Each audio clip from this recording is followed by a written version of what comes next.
As Lucy enjoys her new position as general manager of the Tuscany Tavern, Jessica, who quit about a week earlier, is starting a business of her own. Thanks for helping me to start this pharmacy and vitamin shop, Damien. I was so furious to read about the local pharmacy down the street refusing to sell birth control to women because its owners were devout Catholics.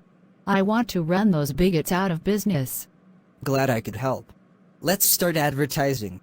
And so over the next couple of days, Jessica and Damien leave flyers telling about their new store around the town. And then their first customer arrives. Hello, Carla, what can I get you? I want some birth control pills, please. Okay, one moment. Here is your order. But I didn't know you had a love partner. Is he someone I know? No, and he doesn't even live in this town. I met him about 3 years ago via a dating website. And I go to visit him once a month and spend a weekend with him. And no one else knows about him. Having a love partner is nothing to be ashamed of, so why not have him come to you and introduce him to us? I might just do that, now that I am no longer a fundamentalist hypocrite, right? Last month, my grandfather told me something shocking. You know, I am not white and am actually of Native American descent. Grandfather said that our ancestors lived on a reservation in Oklahoma. Many of them came down with smallpox and some died from it. They were eventually vaccinated, but only after most of them agreed to be converted to Christianity by Protestant missionaries. My ancestors were told that their souls needed to be saved, not just their bodies. That's disgusting, Carla. People shouldn't have to follow any religion to be treated with medicine. That's the worst form of discrimination. I know. Grandfather just told me he was never a true believer in Christianity. But my parents and grandparents were followers of the white man's church, because that was the only way they could get ahead in this racist society. After hearing my grandfather's story, I am now an atheist, just like you. I took all my Bibles and the Baptist literature that I had accumulated since my childhood and shredded them all. I filled up 5 whole garbage bags before I was done. Even the Bibles. That seems a bit extreme. Even in my atheist home, we have a couple of Bibles, along with a Quran and a Book of Mormon. As a white person, you don't feel disgusted by the Bible like I do now. That book and its teachings were used as a weapon against my people, causing their own culture to be degraded and replaced with that of white people. I wish I could go back in time to meet myself from 2 years ago and tell her what a moron she was. My parents and grandparents were living lies. But I truly believed the bullshit. And you were angry at them too? Maybe they were doing what they thought was necessary to help you. If you had not been raised a Christian, you might never have become an English teacher. Well, they can't fire me again for being an atheist, can they? Debbie and her mother were right, only having school secular is just illogical. In any case, I am just as determined to discredit Christianity now as I was 2 years ago to promote it. Have a nice day, Jessica. Why do I feel like we may have created a monster? After her surprising encounter with Carla Jenkins at the pharmacy, Jessica goes to visit Sandy Smith. When you left Christianity as a teenager, did you go through a period of extreme anger over it? Not really, because as a white person I never saw Christianity as having displaced my native culture, but my ancestors had been Christians for over 1,000 years. For the most part, I kept my loss of faith to myself. I even kept going to church for a couple of years before leaving it when I became an adult and went off to college. I hope Carla will be all right, but she looked like she wanted to pick a fight with Christians. That was never my intention with her. I never thought she would actually abandon Christianity. Most people of Christian backgrounds don't. What Carla is going through now is exactly why Christians and the various cults associated with that religion need to stop proselytizing so damn much. If someone seeks out Christians to learn about their faith and they fall in love with it, that's one thing. But seeking converts and telling lies to seduce them to join a religion is never good. Maybe I should talk to Carla, since I myself started her down the road to her deconversion. Hello, Carla. Jessica just told me you have become an atheist. Is that true? Yes. The more I thought about it, the more I realized that I have no business following a religion anymore that does not respect my Native American heritage. I am exploring my ancestral roots instead. Many of my distant relatives still live in Oklahoma, and I wish to get to know them. I actually came from Oklahoma. How about we go together there this weekend before the next school year starts? Sure, I'd love that. We can learn more about each other that way. Jessica and I have been concerned about you. Even as an atheist, I have never hated anyone for being Christian, but it is easy for someone to get in that mindset of I hate the religion, therefore I hate the religious. I understand that. I guess it is more a feeling of hating myself, wondering how I could have been so stupid in the past. You were not stupid, Carla. Christianity, and indeed all religions, have good things in them, which is why good people can believe in them. The problem is that people start thinking the religions, and the books those religions are based on, are perfect. There is no perfection in the human world, ever. Even Unitarian Universalism is not perfect and never will be. It is a product of human thinking. When you know something is not perfect, you can change it to make it better. When you assume something is already perfect and it turns out not to be, that is when you fail and remain in error. Thank you for meeting with us, Cousin Mindy. No problem. When I read the story you sent me, I was intrigued. As you suspected, most of us didn't become Christians because we truly believed, but so we could be more accepted by the white people who had conquered us and forced us onto reservations. It's the classic, might makes right fallacy that has plagued people of all races for most of history. You were the exception when you took Christianity to heart and then tried to spread it to others. Well, I will never do that again, and I have Sandy here to thank for forcing my mind open to the truth. So what do you believe, Mindy? Like many Native American tribes, we believe in a Great Spirit, but we don't have any specific dogmas about him. The white missionaries claimed our Great Spirit was the same as their God, so that made it easy for us to accept their religion as good for them. But it was still seen as a white man's religion. Only when some of us left the reservation and lived in white-dominated cities and towns, like Carla's grandparents did, would we openly act Christian. And in my case, it wasn't an act. But now I am so alienated from my past that I don't even believe in a Great Spirit at all. How can anyone be sure of truth in any religion? You can't, Carla, which is why you can only do what is right for you and hope for the best.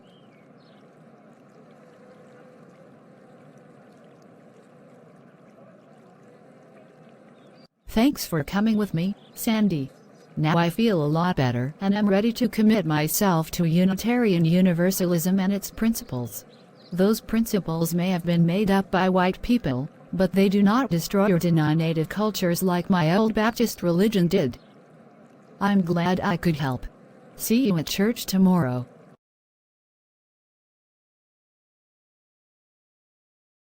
It is early September and Debbie and Carrie are in 10th grade. All seems to be going well for them. However. Hello?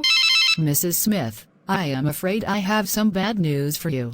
Last night, someone set fire to our church. Someone? You mean you know already it was no accident? I just finished talking to the police and the fire department. They have clear evidence it was arson. Our house of worship is ruined. An hour earlier. So what caused the fire? And how bad is the damage? The sanctuary was completely destroyed and the main lobby also suffered heavy damage. The front door of the church was clearly broken in two and the fire was started in 4 locations, and at all of the locations a chemical accelerant was used, most likely gasoline. This is clearly a malicious case of arson. I can't think of anything more despicable than burning down a church. I and the others in the local police department will begin an investigation immediately. This will have our top priority.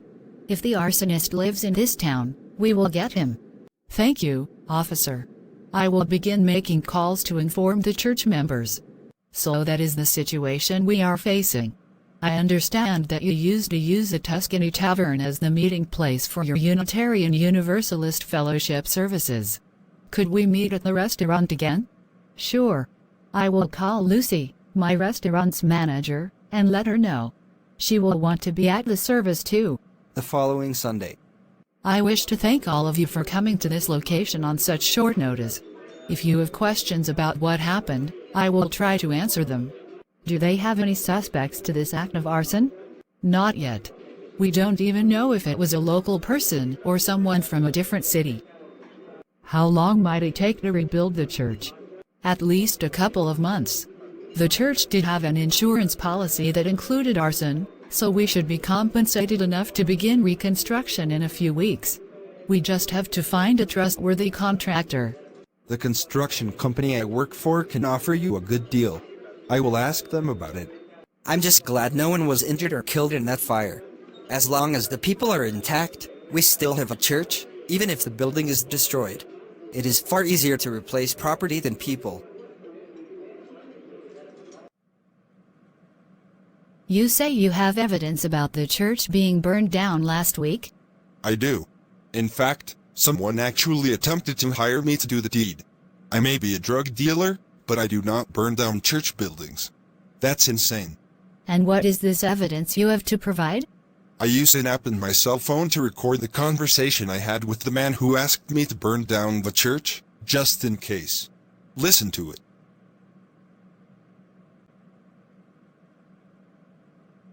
I am willing to pay you $500 to burn down the Unitarian Universalist Church in that town. I will even provide you with gasoline to use to make sure lots of damage is done before the fire is put out. I want those traitors to be punished for abandoning me and the Southern Baptist Convention. I don't see how burning down a church building will help anyone, so I will decline. And I make plenty of money with the jobs I do. Oh my God. That voice sounds so familiar. Here, let me show you a pic of a man I know.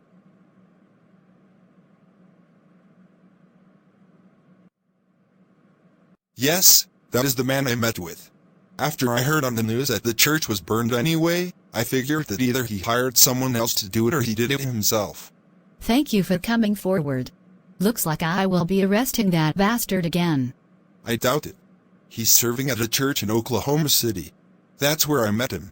Then we just get the FBI involved. Let me make a copy of that file in your cell phone, along with your contact information, so you may be called to testify once Reverend Dave Owen is brought to trial. As long as I am granted immunity from prosecution for any other crimes, I will tell the court what I know to get this nutcase put away. By the way, do you know someone in this town named Sandy Smith? Why, yes. She owns a restaurant in town called the Tuscany Tavern. So that's what she did with her ex-husband's money. Maybe I should go and eat a meal there before I return to Tulsa. I manage a nightclub there. Well, I already knew Reverend Dave Owen was despicable. He once tried to get this restaurant shut down, but to destroy a church just because he'd been fired from it. What an egomaniac. Anyway, what would you like to eat, Mr. Watson? Just call me Jack.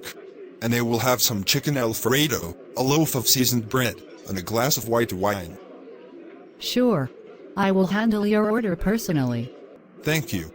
Oh, and Mrs. Smith, next time you are in Tulsa, feel free to stop by my nightclub. We can serve you drinks on the house.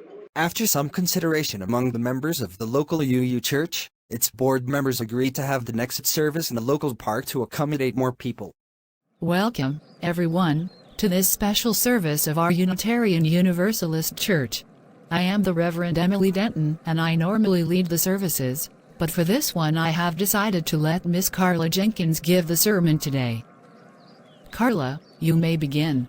Hello, I'm sure most of you know me, but for those who need an introduction, I was born in this town 32 years ago today. Yes, it's my birthday. Happy birthday, Miss Jenkins. Thank you. Anyway, before I was born, my mother and maternal grandparents lived on a so-called Indian reservation in Oklahoma. My ancestors lived in the states of Tennessee and North Carolina before they were rounded up by the U.S. Army and marched along the infamous Trail of Tears to Oklahoma. Later, Christian missionaries convinced many of my ancestors and relatives to adopt Christianity. Eventually, my mother moved out of the reservation and settled in this town. She then met and married my father, who was mostly white but still had some Native American ancestry too. So basically, I have mostly Native American ancestry, a white person's name, and grew up with a white man's religion. Complicated, eh? Until I was about age 20, I was a generic Baptist. I would read bits and pieces of the Bible, went to church occasionally, and celebrated Christian holidays like Christmas and Easter. Then the Baptist church got a new minister, the Reverend Dave Owen. He was very different from the minister we had before. He was a fundamentalist. He insisted that the Bible was the infallible Word of God, that everyone had to be Christian to be saved, and that it was the sacred duty of every Christian to teach everyone else about the Christian faith to make society better as a whole. And he quoted Bible passage after Bible passage to back up his claims. So we believed him. My Uncle Jesse and I were swept up into his cult, and when he learned that we were both wanting to be teachers, Brother Dave used his influence in the town to get Jesse the position as principal of the local high school. Then Uncle Jesse made me an English teacher. Then I started taking stories from the Bible and used them for English lessons. Most of the students I taught, being Christians themselves, didn't question what I was doing. They were used to hearing Bible stories in their own churches. But two of them, Debbie Smith and Carrie Sims, said I was discriminating against them. They were both atheists and Carrie's mothers were even lesbians. So their mothers sued the school over it. I felt like they were attacking me personally by their hating my religion. But I was wrong. Eventually, however, my own readings of the Bible made clear to me it wasn't the perfectly good book Reverend Owen claimed it was. It was indeed flawed, and therefore so was my religion. Once I understood that, I agreed to end the Bible lessons in public school. Then I found out how corrupt and abusive Reverend Owen was and saw that I didn't want to be like him at all. And finally I abandoned Christianity completely. I found out my grandfather has done the same. Even my parents said they never intended me to be in a cult like that of Reverend Owen. They were shocked at how brainwashed I had been. Imagine how you would feel if your Christian children attended a public school and the teachers were atheists and were demanding your kids leave the religion they were being brought up in. That's just as wrong as what I was doing 2 years ago. I literally did not know what truth was. I considered the dogmas of Reverend Owen's cult to be the same as facts, but they were not. I know better now. Maybe someday I may feel comfortable believing in God again. Maybe I can even read the Bible and celebrate Christian holidays like I did when I was a child. But I will never be like I was, that brainwashed fundamentalist bigot. Thank you for listening. This brings up an interesting question. If Christianity messed up Miss Jenkins' life so much, should anyone be Christian? Wouldn't it be simpler and easier for everyone to be atheists like us? We can't expect or demand that everyone be like us, James. That would make us as bigoted as Reverend Owen. In a free-thinking environment, diversity of thought is to be expected and encouraged, not conformity. It is interesting that you say you only became a cultist because of Reverend Owen. If he had not come along, what would your religion be like now, Carla? Well, I guess I'd still be a generic Baptist, like I was before. What about you? Do you think you could still be a Christian if you had not been a Jehovah's Witness? No, I don't think so. I think I only became truly happy with myself once I was converted to atheism. Regardless of what faith we choose to be, it is clear that the inherent worth and dignity of every person must be respected. Those who do not share that principle might as well have no religion. It does them no good. Just then, a police car drove up into the park and stopped near the gathering. Officer Kelly then got out and addressed the crowd. Sorry to interrupt the service, but I have great news. Agents of the FBI raided the home of Reverend Dave Owen in Oklahoma City last night and arrested him. And after interrogating him about the church burning, he confessed. And he named the one he hired to do the burning. Who did he hire? David Park. An arrest warrant has been issued for him, and we are going to pick him up. What? My father? No. We will get through this, Laura. I take no pleasure in knowing your father may soon be imprisoned for destroying our church. At least we still have each other. I know, Mother, but this still hurts. Your father made the choices he made, just as Reverend Owen did, and they must answer for their crimes. At least you won't have to worry about losing your home or your brothers to that man. You and your mother are free from him.